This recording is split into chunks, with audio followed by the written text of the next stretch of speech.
In a world of EMS podcasters, EMS Office Hours is the only live podcast bringing you the latest topics and opinions in EMS. Turn down your scanner and turn up your speakers as we join Jim Hoffman and Josh Knapp on their latest EMS podcasting journey.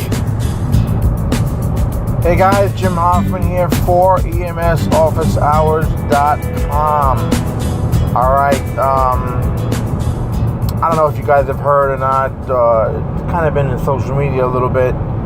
But there's an ambulance agency in upstate New York that was bought by another agency, and the employees arrived at work without any warning to find out that they were out of jobs, that the company was bought out, and left with a ton of uncertainty about what's going on. My hope is that the new company is going to absorb most, if not all, of the employees for the agency they brought up. But of course, there's no guarantee in that, right?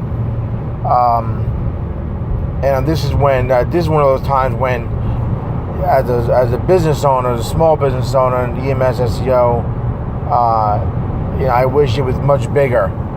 Because I'd love to be able to offer all these guys, some part-time work or whatever to get them through the hard time.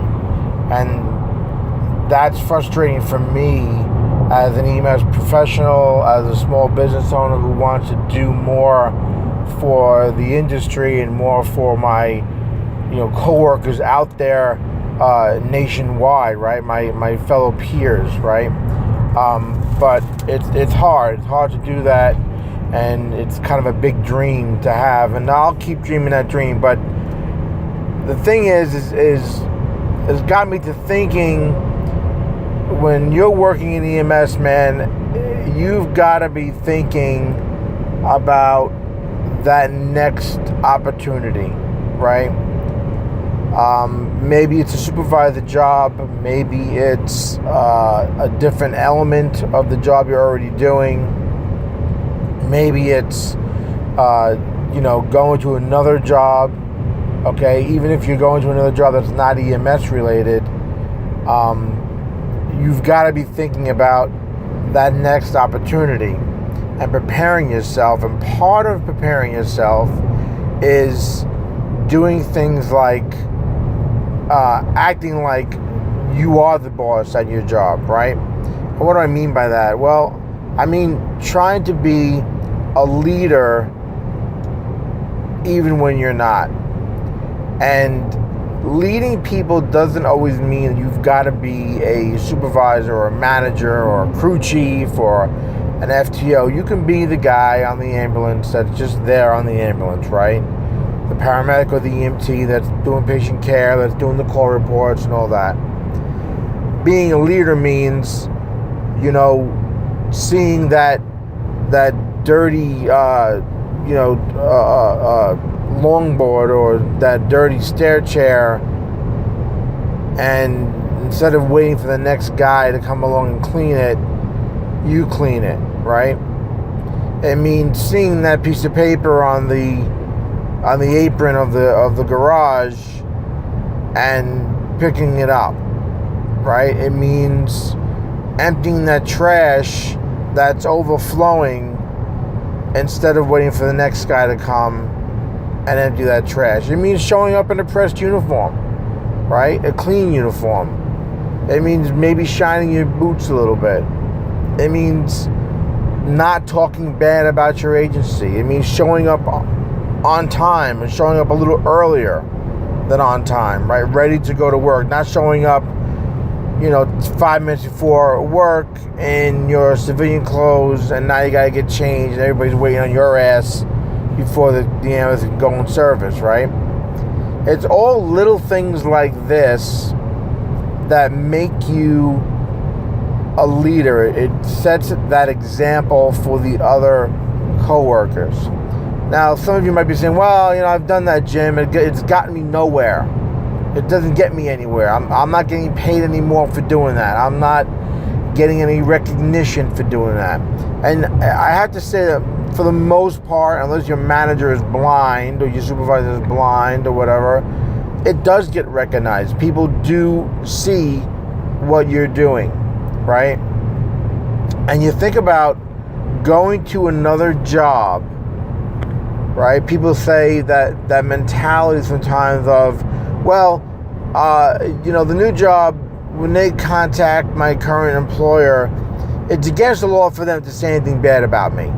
Okay, that may be true, but if you've been in EMS for like 5 minutes, you know that EMS in most areas is a very small community, right?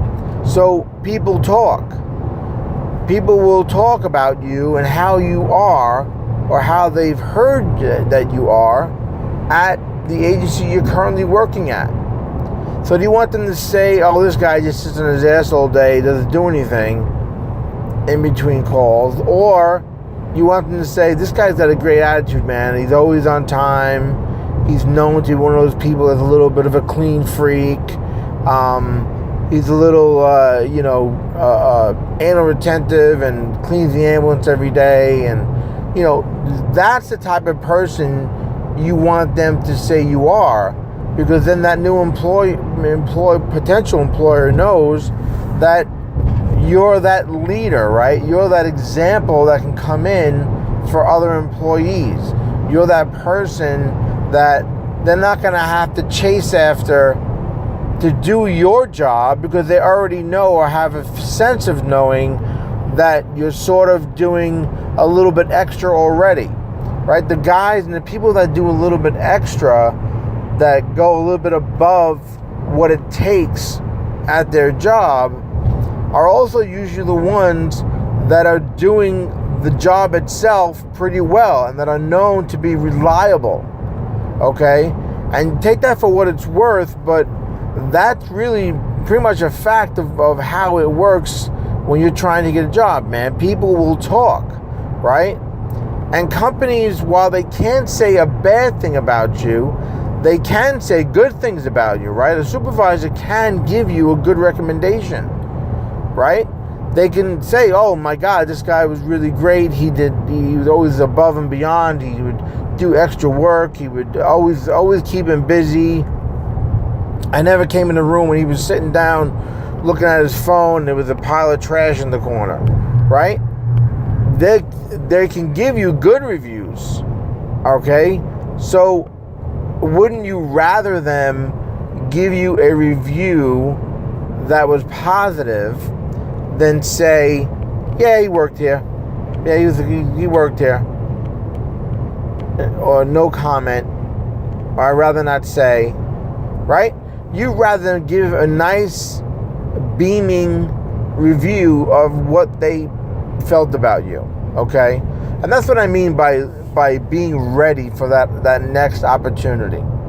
So that if it ever comes where you lose that job for whatever reason, somebody takes over your agency, right? And you end up losing a job, or you get, to a point where you've got an opportunity for another employer, right?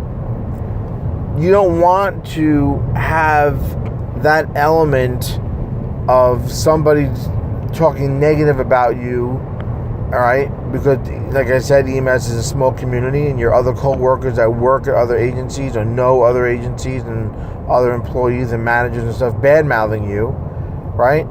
And you don't want your supervisor giving a no comment or just saying, yeah, he worked here, right? So you got to be ready for that. And I know it's hard. I know it's a hard thing to do, right? Because this job can be frustrating, right? The pay, the hours, the call volume can be crazed. The call types can be frustrating, right? I'm on board, man. I know, right? I work it. So with that said, try to have that attitude that you're waiting for that next opportunity, that you're going to be ready when it presents itself, okay? Because someday it will, okay? I'll tell you from experience, it has for me numerous times, okay? And having that good attitude and being that person has paid off for me over the years in this business we call EMS, right? So, just my quick tip on that, guys. If you're listening to this, you're one of those people that missed out and lost their job there in New York, my heart goes out to you, man. I hope you get another job soon. I wish with all my heart I was able to do something to help out and give these guys opportunities. But again, my heart goes out to these guys, man. You know, it's a shitty thing to come to work and find, you know. But again, it did get me to thinking about how to really start thinking about reminding myself to kind of get that word out there like today by telling you to get ready for those opportunities, because they will be there and you should be ready for that opportunity. All right, guys, I hope this made some sense. I hope maybe you're already doing this stuff, you know. Let me know, man. Send me an email. It's contact@emsofficehours.com. Leave a comment in the notes below. Love to hear it, guys. Love to hear your feedback. Do me a favor. Go to iTunes. There's a link on this page, a button, something on this page, I'm sure, where you can click on. Go to iTunes. Leave me a review. Leave me a rating. It really, really helps the show. It helps my rankings in iTunes.